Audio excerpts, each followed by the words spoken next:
The stars didn't care. They never did. Out in the cold black, above the fractured bones of burned-out worlds and forgotten colonies, they just shimmered, quiet, ancient, indifferent. A backdrop to a war that was never meant to be this long, or this brutal. It started with a whisper. A rogue signal on the edge of Sector 9. Distorted, barely audible, like someone breathing through a broken radio. That's how they found them. The Korth. Not monsters, at least not at first glance. They were advanced, organized, precise. And they didn't hesitate. First contact turned into first blood before the message even got translated. The politicians called it a misunderstanding. The news anchors repeated the word like it would stitch the dead back together. But those who were there, the ones who watched their ships burn and their friends die in fire, they knew better. There was no misunderstanding. It was a warning. And we didn't listen. 3 years in, and the war had changed everything. Alliances crumbled. Colonies went dark. Entire systems were wiped off the map, erased like they never existed. The front lines kept shifting, but the losses stayed the same. For every inch of space we took, we paid in blood. But humans, we adapt. We always have. And somewhere along the way the rules started to break. Not the enemy's rules. Ours. At first it was simple. A captain disobeying direct orders to save a stranded crew. A squad choosing to defend civilians instead of falling back. But soon it went deeper. Missions turned into vendettas. Negotiations became traps. And mercy? Mercy became a myth. The brass stopped asking questions. They wanted results. The kind that came with explosions and body counts. So when someone like Lieutenant Harlan arrived, quiet, calm, eyes like stone, they didn't care about his past. Just what he could do. And what he did. Some say he crossed every line. Others say he erased the lines completely. He didn't look like much, walking off the dropship with that slow, tired gait. His uniform was regulation, but worn. Burned at the edges. His boots had mud from a planet that no longer existed. No one approached him at first. Not because he seemed dangerous, but because he didn't seem anything at all. Until the debrief. No one forgot the debrief. He stood in front of the senior officers, hands behind his back, eyes steady. "Your strategies are getting people killed," he said. "You're playing by rules they don't even recognize. If you want to win this, you let me do it my way." The room fell silent. Not from shock, but from realization. They'd been waiting for someone like him. The first mission he led was classified. Files redacted. Black ink over entire pages. But stories leaked. They always do. They said he infiltrated a Korth command node disguised as one of their own. Said he learned their language in a week, wore their armor, walked through their ranks like smoke. They said he didn't leave until their central hub exploded behind him. They said he didn't lose a single man. And just like that, people started to follow. Not out of loyalty. Out of fear. Because if the enemy had monsters, so did we. His unit had no name on record. No insignia. No public logs. But every soldier knew someone who'd been pulled into it. The kinds of soldiers who came back changed. Eyes darker. Speech clipped. Like the war had peeled something off of them and left it behind. They didn't talk about the missions. Only the silence in between. One corporal, drunk on cheap station whiskey, once whispered, "We don't fight to survive anymore. We fight so the nightmares stay behind us." Another just muttered, "He makes the rules now." They were sent to places command didn't acknowledge. Planets marked as unstable, or lost, or worse, cleansed. And everywhere they went they left two things, destruction, and whispers. "He's coming." Those two words would ripple through enemy comms. The Korth had no word for fear before the war. Now they had one, and it was his name. But he wasn't a hero. He didn't want statues or speeches. He just wanted the killing to end. Even if it meant becoming something no one could forgive. Then came the transmission. Faint. Fragmented. Coded in a pattern no one recognized. It wasn't human. But it wasn't Korth either. Command scrambled. Teams deployed. Signals triangulated. And what they found wasn't supposed to exist. A ship drifting in the void. Ancient. Massive. Covered in markings from dozens of extinct civilizations.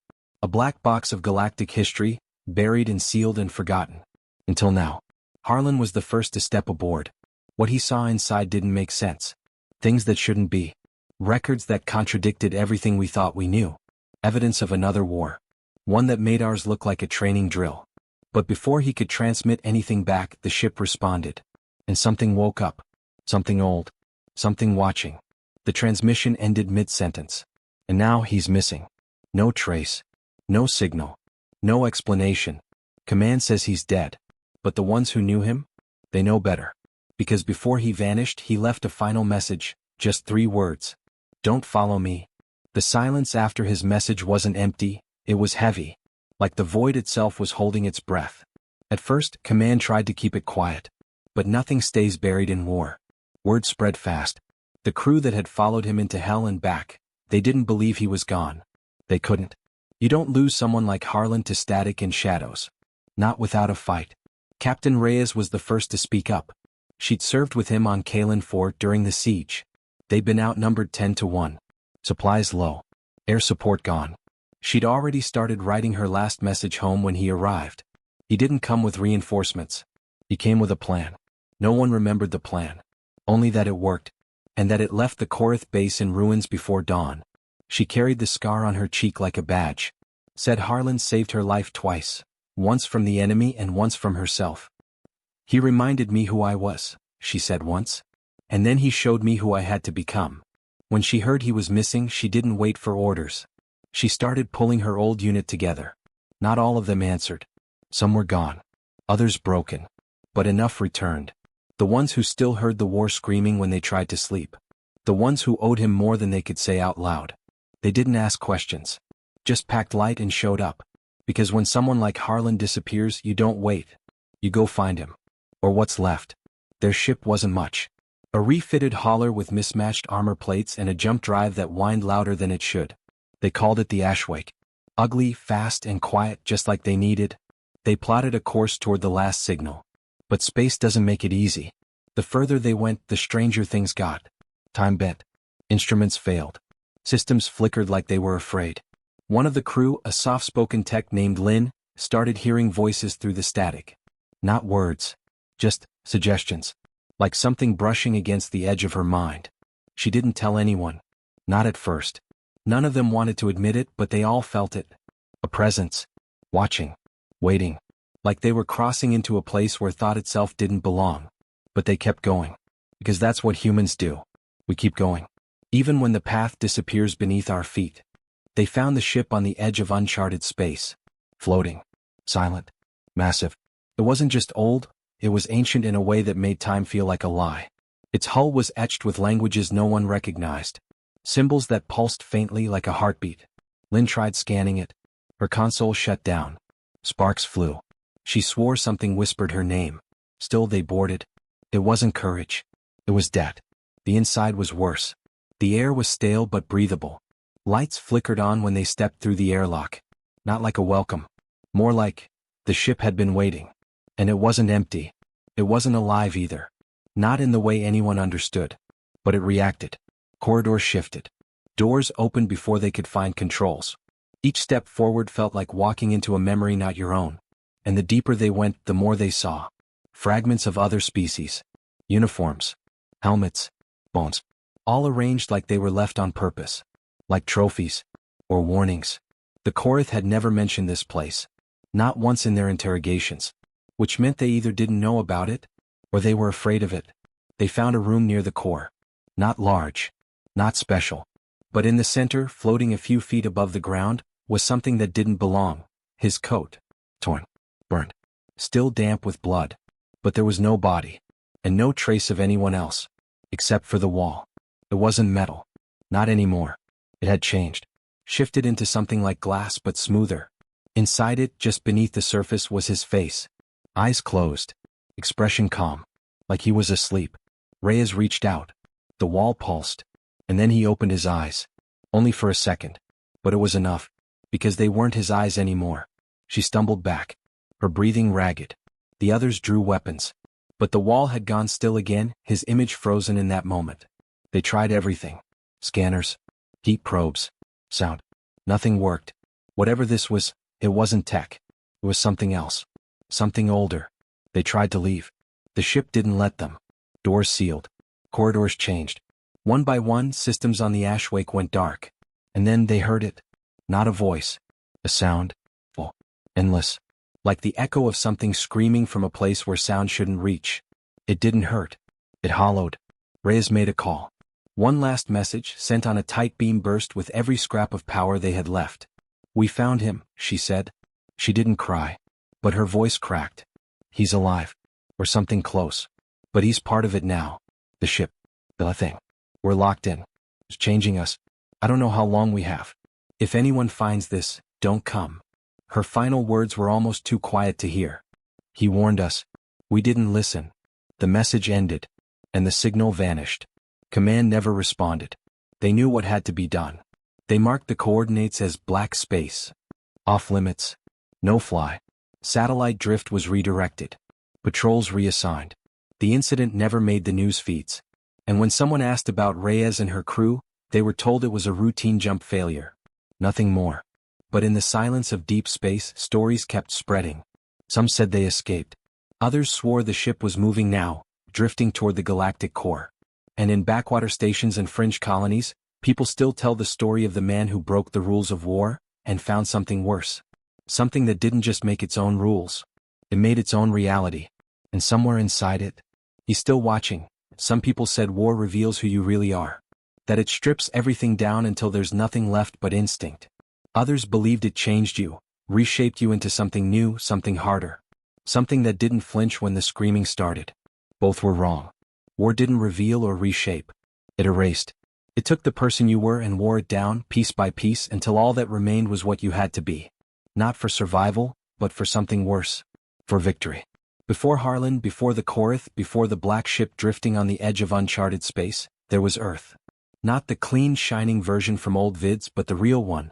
Crowded. Loud. Still healing from the last wave of riots and the second water crisis.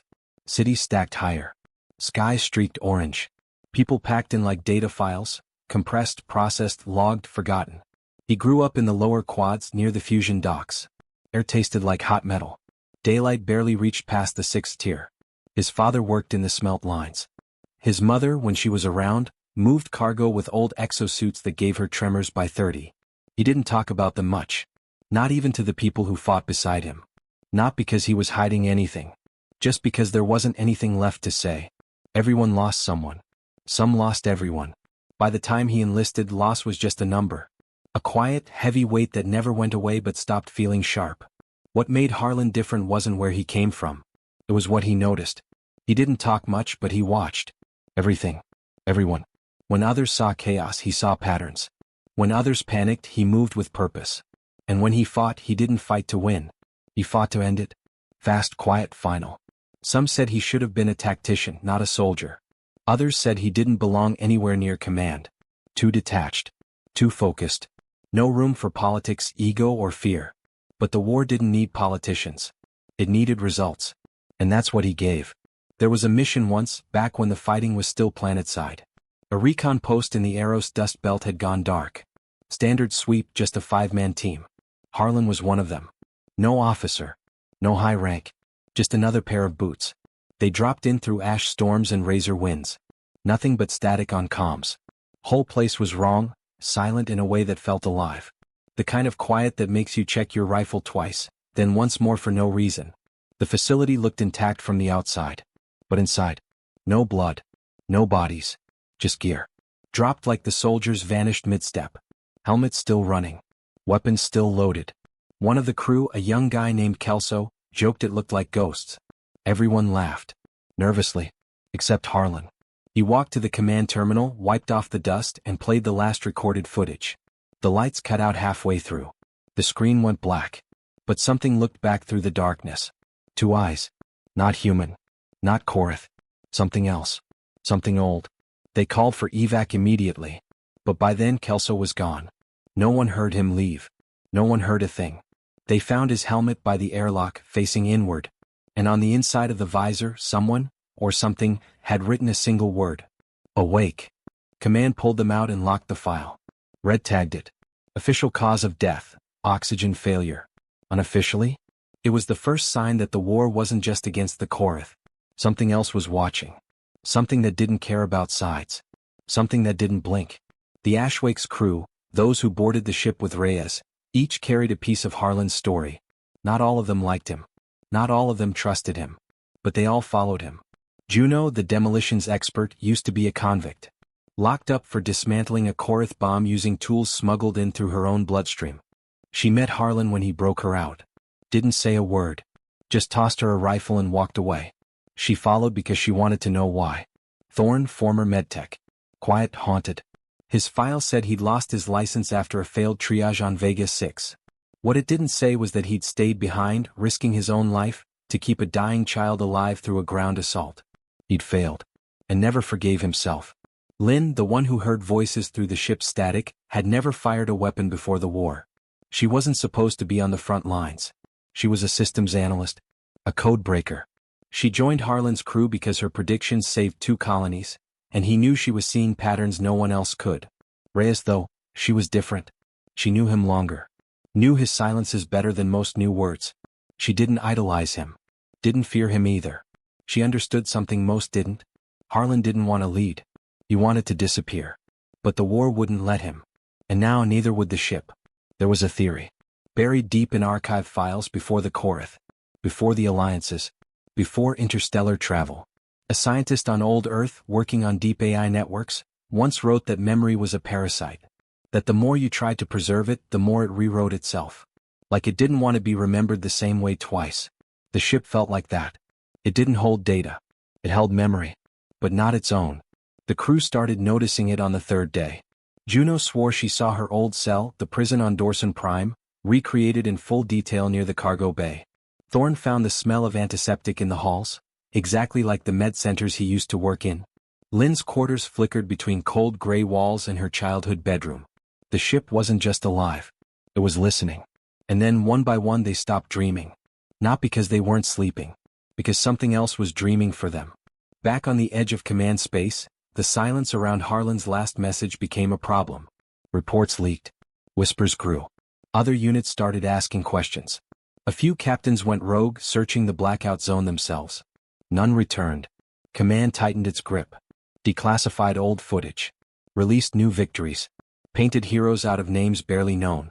But the shadow of Harlan stretched further than they expected. He'd become something more than a man. He'd become a possibility. And possibilities scared them. Especially ones they couldn't control. So they did what they always did. They rewrote the story. Called him a traitor. Said he'd gone too far. That he'd broken protocols, killed civilians, collaborated with the enemy. They faked documents. Forged signatures. Even brought in a man with a voice eerily like his to record a confession. Some believed it. Most didn't. Because the ones who'd served with him knew the truth. Harlan didn't break the rules. He stopped playing by theirs. And people don't forget that. The ship kept changing. Not just around them. Inside them. Thorne stopped speaking entirely. Eyes always watching corners as if expecting something to peel away from the walls. Lynn became obsessed with the ship's symbols. Spent hours tracing them, muttering under her breath, lips moving to syllables no one recognized. Juno got quieter too. But one night, while Reyes was running a systems check, she sat down beside her and finally asked the question no one wanted to voice. What if we're not here to rescue him? Reyes didn't answer. Because she'd thought the same thing. What if Harlan hadn't disappeared? What if he'd been chosen? And what if the ship wasn't holding him prisoner? What if it was showing him the future? And what if he agreed with it? Lynn finally cracked the symbols. Or thought she did. She said they weren't language, not exactly. They were memories. Compressed. Stitched together like threads in a web. She decoded one near the engine core. Played it on a loop. What they saw was impossible. It was Earth. Or what used to be Earth. The continents shifted. Oceans drained. Cities crumbled. But the stars above it remained the same. Slowly rotating. Watching. And then the planet blinked out. Not exploded. Just gone. As if reality skipped a frame. When the footage ended, Lynn turned to Reyes. This has happened before, she whispered. All of it. The war. The enemy. The end. And he's the only one who remembers. Juno found Harlan again on the 6th day. Not his body. His voice. It came through the hall. Not the comms. Through the metal. Vibrating in a way that was more felt than heard. She followed it through winding halls until she reached a door she hadn't seen before. There was no handle. Just his name. Burned into the wall. She didn't open it. She just stood there, breathing heavy, listening to the voice that didn't quite sound like him. I see now, it said. They didn't want peace. They wanted silence. The voice paused. Then it said her name. Not once. 3 times. And every time it sounded more like her own. They tried to leave the ship again. Reyes ordered a breach. Juno set the charges. Thorn prepared the med gear. Lynn sat in the corner, whispering equations into her palm. The blast went off. The wall didn't move. Instead it rippled. Like water. And behind it something stepped forward. Not Korath. Not human. Not something they could fight. It didn't speak. But they heard it anyway. Not with ears. With memory. And what it showed them was the end. Their end. And Harlan's face standing in the center of it. Not fighting it. But guiding it. The ship no longer pretended to be neutral. Whatever restraint it had shown before was gone. The walls pulsed now like they were breathing. Lights dimmed when someone walked by as if tracking heartbeats. The air had changed too, thicker, heavier, like it was pressing against their lungs just enough to remind them this wasn't their space. It never had been. Reyes felt it most. The guilt. She had led them here. Pulled her crew into something they couldn't fight. Couldn't even understand. She tried not to show it, but her hands shook when she thought no one was looking. Not from fear. From pressure.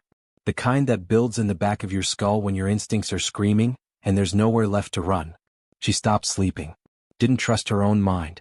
Because the dreams weren't hers anymore. They never were. Lynn had stopped speaking in full sentences. Her thoughts came out like equations, unfinished strings of logic muttered under her breath. She scratched symbols into the walls with her nails until they bled. She insisted it was helping. Said the ship was responding. Listening. But it wasn't. It was studying. Watching how they cracked one at a time. Thorn started working on something in secret. Wouldn't say what. Wouldn't meet their eyes. He carved into the med bay walls with surgical tools, whispering a single phrase over and over. He's not alone in there. Juno tried to stay strong. Tried to be the voice of reason, of survival. But even she started to feel it. The distortion. The way their memories blurred at the edges. Some days she couldn't remember what her sister looked like. Other times she swore she saw her walking through the corridors, expression blank, mouth sewn shut. Reality no longer held its shape. The ship was rewriting it. Reyes kept the crew together with pure force of will. But it was slipping. Every hour stretched longer. The corridors changed again. They no longer led where they were supposed to. The layout bent in on itself. Time bent too. They passed by a window once, just once, and saw stars they didn't recognize. Stars that didn't blink. Didn't move. Just hovered in formation like sentries. Lynn called them watchers. Said they weren't stars at all. Said they used to be people. They found another message from Harlan. But it wasn't audio. It was written. On the ceiling of the mess hall, burned into the steel with something hot enough to melt bulkhead-grade alloys. I warned you. 3 words. No signature. But they all knew. They started hearing him in different places. Not his voice. Not exactly. But something close. Like a shadow of it. A memory playing on loop, just faint enough to make them doubt. He asked them questions. Sometimes out loud. Sometimes in their own thoughts. Would you trade one world to save 100? Would you become a monster if it meant peace? Is it still war if you're the only one left fighting? The ship responded to those questions. Reacted. Grew warmer or colder. Lights brightened. Doors unlocked, or closed permanently. It was learning from them. And they were starting to understand something too. This wasn't a prison. It was a crucible. A test. Not of strength. Not of firepower. Of choice. And it was Harlan's test first. Now it was theirs. The hallucination started after the 6th rotation. If they were still counting rotations right. It was hard to know anymore. Thorn claimed to see children walking through the halls. Not running. Just walking. In silence. Always watching him. Always pointing. Juno said her helmet whispered numbers when she put it on. Coordinates. But they didn't lead anywhere real. Just circled back to places they'd already been. Except now those places weren't empty anymore. Lynn found a door that didn't exist in the ship's original schematics. Behind it, a room filled with static. Pure, dense static that hummed like a swarm of bees. She stepped inside for 6 seconds. When she came out, she had a new scar across her chest and didn't remember getting it. But Reyes saw Harlan. Not an image. Not a memory. She saw him. Standing in the middle of the corridor outside her quarters. Pale. Eyes hollow. Expression unreadable. Not angry. Not sad. Just waiting. She stepped forward, hand out. He opened his mouth to speak. And the entire ship screamed. Not through sound. Through vibration. It rattled their bones. Made their blood feel like it was boiling. Threw them to the ground, shorted every light, shut down every system. Then silence. And Harlan was gone. Again. They knew the climax was coming. Didn't have to say it. Didn't need a warning. The ship was preparing them. The dreams got worse. Thorn bled from the nose for a full hour one night. Lynn's eyes turned pitch black during a jump in pressure and didn't return to normal for 3 days. Juno found her own voice recorded on a panel in the cargo bay, repeating a confession she'd never made. And Reyes? She heard her father's voice. Dead for years. Saying her name like he used to when she was 5, calling her in from the rain. She didn't respond. Because she knew it wasn't him. It was the ship. It was always the ship. Or worse. It was what was inside it. What had always been inside it. What Harlan had become part of. Not trapped. Not consumed. Joined. They reached the core room. Not because they found it. Because it wanted to be found. It opened for them. No codes. No tricks. Just silence. A door they hadn't seen before, now wide open. Inside, a void. Not empty. But absence. Like light couldn't decide if it wanted to be there. The air was freezing. They stepped forward. Slowly. Weapons drawn, though they knew it wouldn't matter. At the center, a sphere. Black. Reflective. Beating. Each pulse sent a wave of memory through them. Visions. Sounds. Screams. Earth burning. Stars screaming. Children running through ash. And then, him. Harlan. Inside the sphere. Or maybe he was the sphere. Hard to tell. He spoke. But not with sound. Not with thought. With memory. He showed them what he saw. What he'd learned. What he had become. And why? Because the war never ended. Not really. It just changed shape. And this time, the enemy wasn't outside. It was the rules. The systems. The expectations. The endless cycle of war dressed up as survival. And he was going to end it. Even if it meant rewriting everything. Even if it meant becoming something else. Something terrifying. Something permanent. Reyes dropped her weapon. Not out of fear. Out of understanding. And that terrified her more than anything else. Because the ship didn't want to kill them. It wanted them to see. To choose. To become. And now, with the sphere pulsing faster, heat rising, lights dimming, and pressure cracking steel. It was time. Not for battle. But for decision. And the ship, the memory, the voice of Harlan inside it, waited for their answer. We end this part with that final breath held. Everything is in place. The ship alive. The crew breaking. The old soldier watching from the core of something older than war itself. The final choice still hanging in the air. And the question, unspoken but felt in every inch of their skin. What are you willing to become? To make sure this never happens again? The hum in the ship changed. Not louder. Just different, like something else had come online. Something old. Deeper than the metal, deeper than the code, like a heartbeat buried under centuries of silence. The crew felt it before they heard it, like the pressure inside their skulls shifted slightly to the left. No one spoke. Not yet. They just stood in that cold, pulsing room, eyes fixed on the sphere, the distorted reflection of themselves dancing across its surface like ghosts unsure of who they once were. But something was wrong. It wasn't just Harlan anymore. There was someone else in there. Someone, or something, he hadn't told them about. The pulse of the sphere quickened, sending vibrations through the floor, through their bones. The memories flooding their minds grew more fragmented, more violent. Not just Earth. Not just the war. Other places. Other species. Civilizations they'd never seen, wiped clean like dust off a table. This wasn't just about humanity anymore. This was older. Much older. And Harlan hadn't joined it. He tried to stop it. Failed. Or worse, been absorbed into it as a last resort. A voice pierced the silence, and this time it wasn't Harlan's. It was sharp, layered, thousands of voices stacked imperfectly into one. It spoke without breath, without tone, but the weight of it hit like gravity doubling in an instant. You were never meant to find this. Reyes staggered back. The others froze. Lynn's hand instinctively found Reyes' sleeve, gripping tight, like she was grounding herself in something real. Her eyes were wide, and for the first time she looked genuinely scared. Not confused. Not lost. Scared. Reyes stepped forward, slow, deliberate. We thought. Harlan brought us here. Silence again. Then the voice returned, colder this time. He tried. He failed. It didn't shout. Didn't echo. But it rang in their heads like a scream. Harlan tried to make a choice that wasn't his to make. Now he waits, trapped between what he was, and what he could not stop. The sphere began to split, not open but fracture.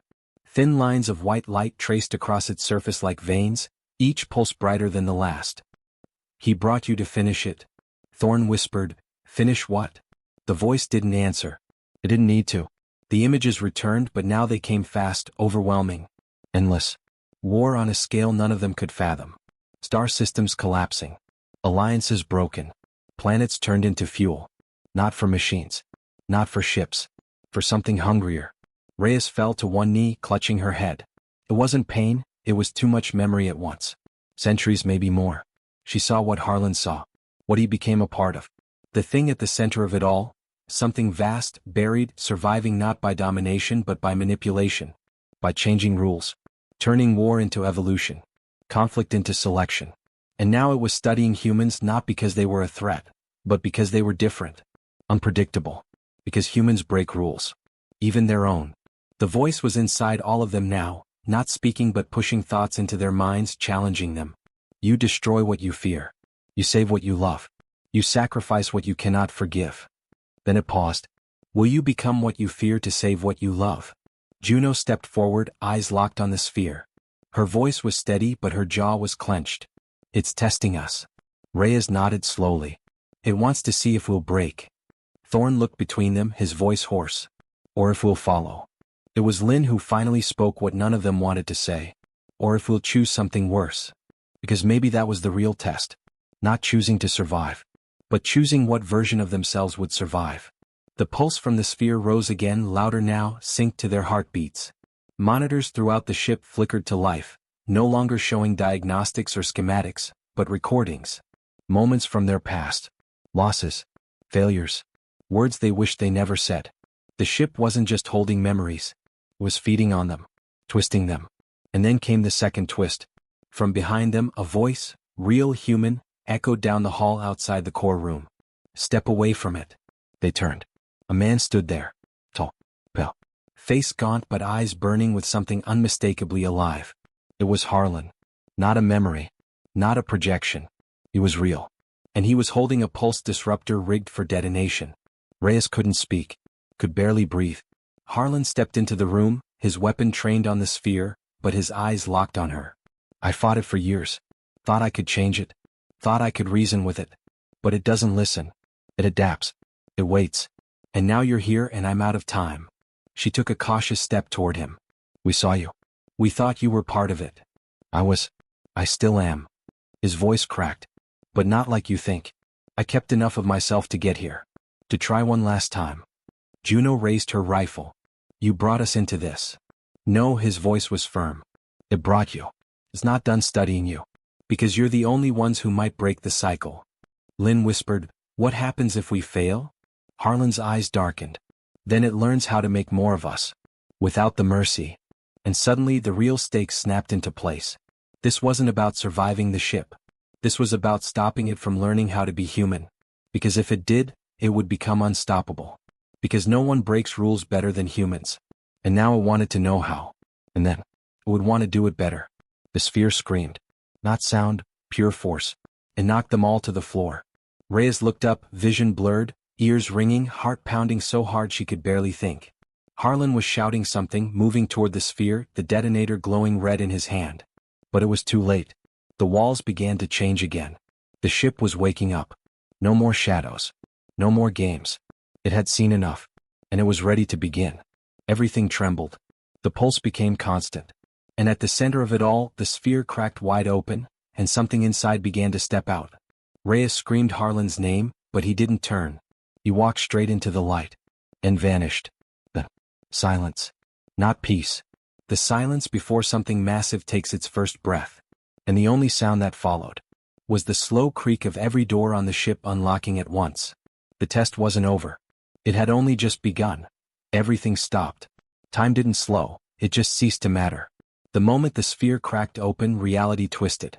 Not just in space but in feeling. Gravity shifted sideways. Color drained from the walls. The floor beneath them stopped vibrating like metal and started pulsing like flesh. Every breath Reyes took felt heavy, like she was inhaling liquid memory. Her own and someone else's. Maybe Harlan's. Maybe something older. She staggered to her feet, chest tight, blinking hard to stay grounded. Thorn was still on the floor, hand clutched over his chest, face pale. Juno pulled him up with trembling arms, but neither said a word. The ship had gone quiet, but not in a safe way. The kind of quiet you get right before a verdict. A choice. The kind that meant no more running. No more hiding. This was it. The thing that stepped out from the sphere wasn't what they expected. Not monstrous. Not mechanical. It looked human. Almost. A tall figure. Skin like obsidian glass. No mouth but eyes. Deep, endless, reflecting back not just their images but their memories. A mirror of everything they were and had been. It didn't speak. But they felt it. In their minds, in their bones. The same voice as before, but now clearer. Closer. You taught us chaos. The figure stepped forward. The ship didn't resist it. If anything, it opened, invited, shifted around it like it belonged. Reyes held her ground. Her voice shook but didn't fail. What do you want from us? It tilted its head like the question was naive. Not want. Need. Understanding. You make war like no one else. You break rules that cannot be rewritten. You contradict your own survival. You defy purpose. You love in war. Kill for mercy. Die for ideas. It turned slightly. Looked at Juno. At Thorn. Then back at Reyes. You make no sense. Reyes took a step forward. Her fists were clenched so hard her nails dug into her palms. We're not here for your test. You already passed. That silenced them. Juno spoke, voice soft. Then why are we still here? The figure answered without hesitation. Because the answer changed. Suddenly the sphere behind it pulsed again, and from the far end of the room, a second crack bloomed open, and from that, something else stepped through. Another version of Reyes. Not robotic. Not copied. But her. Same face. Same voice. But eyes cold. Body armor burned and scorched. A scar across her neck that she didn't have. This Reyes looked through them like they were the past. And she spoke first. This is what happens if we let it learn from us. The original Reyes stared, frozen. She didn't move, didn't breathe. Juno reached for her sidearm but didn't raise it. No one knew what to do. The second Reyes, she was calm. Focused. Hardened like someone who had seen everything fall apart and lived through it. She didn't smile. Didn't blink. You don't stop it by running. Or reasoning. You stop it by being worse than it expects. The figure turned slowly toward her. She resisted. She survived. But she did not change us. She became us. Reyes's breath caught in her throat. This second version of herself wasn't sent by the ship. She was a warning. A loop that had played out before. And it failed. She had become everything she hated to stop it. And it wasn't enough. No, Reyes whispered, stepping forward. That's not how this ends. The figure leaned in closer, that voice filling the room like thunder behind glass. Then choose. And the room began to collapse inward, walls folding like paper, corridors twisting. The ship was resetting. Not destroying itself. Changing form. Preparing for a final moment, the real conclusion. Reyes turned to the others. Juno. Lynn. Thorn. I'm not giving it a blueprint of us broken. Lynn wiped her face with the back of her hand, breath ragged. Then what do we give it? Reyes locked eyes with the figure. We give it the part it can't understand. Thorn's voice cracked. Which part? The one that doesn't make sense. The part that chooses to be kind even when it's stupid. The part that stays human. The figure seemed to study her. Everything around them paused like it was considering. You would end yourselves, it said, to keep us from becoming you. Reyes took a deep breath. If it means keeping the version of us that still believes in something, yes. For a moment, the lights across the ship surged, white, hot, blinding. The pulse grew sharp. But the second Reyes, the scarred one, stepped back into the sphere. And vanished. The moment she disappeared, the ship shifted again. Slower. Like it was exhaling. The figure at the center of it all began to break apart, not in pain but like ash in wind. Light spilled from its core, not burning, warm. Familiar.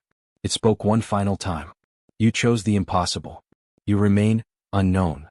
And then it was gone. The room around them lit up. Not bright but soft. Warm metal. Lights humming normally.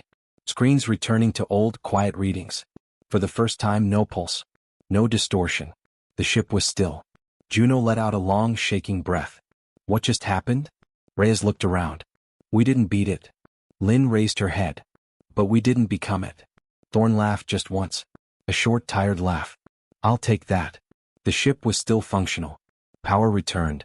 Controls unlocked. Navigation blinked back online. A return route had already been plotted. But they knew what they'd bring back wasn't just data. They were different now. Not broken. Not used. witnesses. And the universe would need to know what was waiting out there, what was watching, and what it almost became. But as the engine started to hum and the stars aligned through the viewport, Reyes saw something just outside the edge of the hull. A tiny flicker, a ripple, and a single line appeared on the screen. Just 5 words. "We are not done yet." And then it vanished. The crew stared at it in silence, the hum of the ship low and steady beneath their feet. The war might be over. But something else had just begun. The silence that followed was different now. It wasn't the kind that came from fear or confusion. It was the kind that came after surviving something no one else would ever truly understand. The ship was alive again but calm, like it had finally stopped watching them and was just resting. Reyes stood at the window, hands pressed against the cold glass, watching the stars slip slowly by as they drifted back toward the path home. Earth was still weeks away, but it felt closer somehow. Not in distance, in meaning. Because now home wasn't just a place. It was a reason. A decision. Thorne sat nearby, a small bandage on his temple, a quietness in his eyes that hadn't been there before. He wasn't cracking jokes anymore. Not because he'd lost that part of himself, but because he didn't need it to mask the weight of what they'd lived through. Sometimes silence said more than words ever could. Juno was recalibrating the ship's systems, methodically, like someone who needed the rhythm of something practical to keep her anchored. She didn't say much either, just gave a short nod whenever Reyes passed by. That nod carried more than 1,000 conversations could. Lynn sat in the medbay, staring at a display that no longer glitched or flickered. She didn't even seem to see it. Her thoughts were far away, somewhere between the version of herself that boarded this mission and the one who would soon return home. Her fingers curled gently around a small photo she kept tucked in her vest. Her brother lost during the first wave of the war. She joined for answers. For justice. Maybe even revenge. Now, she wasn't sure what she wanted. Reyes knew they'd all be carrying something back with them. Not just memories, not just trauma, but knowledge. The kind of knowledge that couldn't be shared through words or files. It had to be lived to be understood. That thing, whatever it truly was, had touched something inside each of them. Pushed them past logic, past protocol, into the raw, beating core of what it meant to be human. To break the rules. To choose compassion over conquest. To value meaning over survival. It hadn't made sense to the entity. But maybe that was the point. Maybe they were never supposed to make sense. Maybe humans were the outlier in a galaxy full of systems built on control and symmetry. Maybe that chaos, that unpredictability, wasn't a flaw. Maybe it was the key. Still, that last message lingered in Rey's mind like smoke. We are not done yet. What did it mean? Was it a threat? A promise? Or just an observation? Reyes didn't know. And she was starting to accept that she might never fully understand. But she did know one thing: they'd made a choice. A real one. Without orders. Without algorithms. And that meant something. A few days later, they finally held a memorial for Harlan. Juno set up a small screen in the center of the common room. They played back a single recording he'd left in the personal logs, audio only. His voice was tired but not broken. He talked about belief. About the price of second chances. About how sometimes you don't get to be the hero. You just have to be the one who holds the door open long enough for someone better to walk through. They stood in silence when it ended. No speeches. No long goodbyes. Just respect. And then they moved on. The final stretch toward Earth was quiet. Not heavy, not hollow. Just quiet. They passed through one last deep space relay and finally picked up a signal, confirmation that Earth Command had received their return ping. Questions would come. Debriefs. Interviews. Scientists trying to explain what couldn't be explained. But none of that would change what had happened. The war they'd gone into space to understand, it hadn't ended with a battle. It had ended with a choice. And they'd made the right one. At least Reyes hoped they had. The first glimpse of Earth hit her harder than she expected. Just a pale blue curve through the window, slowly growing brighter. She stared at it for a long time, her reflection faint in the glass. Behind her, Lynn stepped up and said softly, "Still looks the same." Reyes nodded. "Yeah. But we're not." "No. We're not." They stood there together, side by side, watching home approach. Reyes didn't think about reports or awards or even the possibility that Command might try to bury the truth. She only thought about the faces they'd left behind. The people who'd never know how close everything came to falling apart. And maybe that was okay. Maybe not everyone needed to know. Maybe the point wasn't the story itself, but the people who carried it forward. The ones who lived differently because of it. Kinder. Wiser. Stronger. Before they hit orbit, the ship pulsed one final time, a soft, gentle vibration. Reyes looked around. Nothing strange. No voices. No visions. Just one line on the console. You remain unknown. She smiled a little. Not because it was over, but because it wasn't. And that meant there was still something human left in the galaxy that couldn't be predicted, copied, or consumed. And as long as that remained true, they had a chance.